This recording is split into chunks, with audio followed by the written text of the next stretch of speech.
Hello everyone, welcome to week 4 and we're diving into the second week of quantitative research methodology. So interesting, right?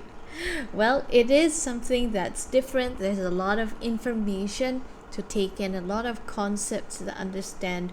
This is a little bit more formal, a little bit more fixed in terms of how we approach the standard way quantitative research is conducted. So this means we'll be going through specific questions and topics.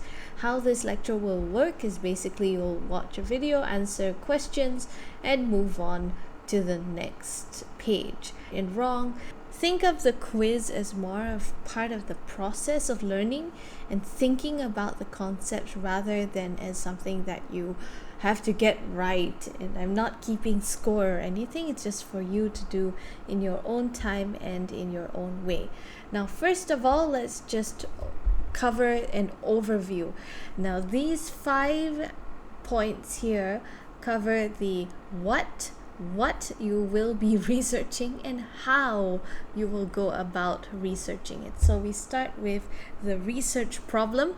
That's the problem that you identify in society or in college or in any part of human existence or even in the natural world. You identify the problem and then you move on to identifying the research question. You articulate the problem in a very clear question. For example, does the wearing of shoes prevent us from getting foot injuries? Then last week we talked about variables, the independent and dependent variable, which are the things that you are investigating the relationship between in a quantitative study. Finally, this week we're talking about how we go about carrying out a research project. Namely, we'll be talking about surveys and survey research and also about methodological rigor.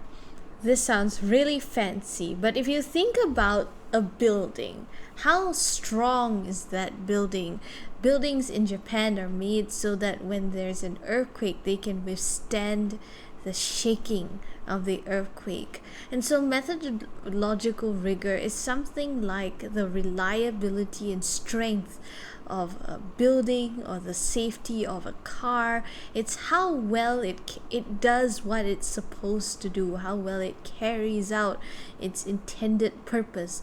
And so if you're conducting a study towards answering a research question, methodological rigor is simply how well do you answer that question? Are the answers that you find actually applicable and do they qualify as genuine knowledge?